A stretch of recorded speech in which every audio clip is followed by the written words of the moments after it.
Cherpulassery Ottapalam road പണി പൂർത്തിയാക്കാത്തതിനെതിരെ BJP. Palakkad west ജില്ലാ committee ആരംഭിച്ച സമരത്തിന്റെ രണ്ടാം ഘട്ടത്തിൽ ബി.ജെ.പി. ചെർപ്പളശ്ശേരി മണ്ഡലം കമ്മിറ്റിയുടെ നേതൃത്വത്തിൽ കീഴൂർ റോഡ് പരിസരത്ത് യാത്രക്കാരുടെ ഒപ്പ് ശേഖരണം നടത്തി.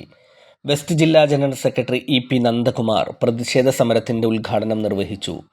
സംസ്ഥാന കൗൺസിൽ അംഗവും മണ്ഡലം കൺവീനറുമായ കെ. ഹരിദാസ് അധ്യക്ഷത വഹിച്ചു.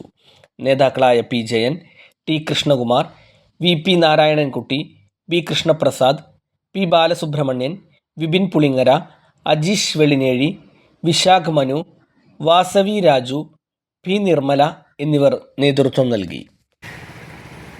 തെരഞ്ഞെടുപ്പ് വരുന്ന സമയത്ത് ഉടനടി നേരാക്കാമെന്ന് ജനങ്ങളുടെ മുമ്പിൽ പൊള്ളയായ വാഗ്ദാനങ്ങൾ നൽകിക്കൊണ്ട് ഇരുട്ടുകൊണ്ട് വോട്ടടിക്കുന്ന രീതിയിലാണ് MLAയുടെ ഭാഗത്തു നിന്നുള്ള നടപടി.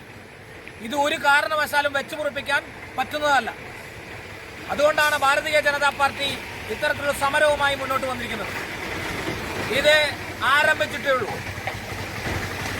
ജനങ്ങളുടെ പ്രതിഷേധം, ആ പ്രതിഷേധത്തെ അവഗണിക്കാനാണ് MLAയും ഇവിടുത്തെ PWD അധികാരികളും ശ്രമിക്കുന്നതെങ്കിൽ ഈ നാട്ടിലെ സാധാരണക്കാരായ ജനങ്ങളെ അണിനിരത്തിക്കൊണ്ട് അതിശക്തമായ സമരത്തിന് ഭാരതീയ ജനതാ പാർട്ടി നേതൃത്വം നൽകുമെന്നാണ് ഈ അവസരത്തിൽ പറയാനുള്ളത്.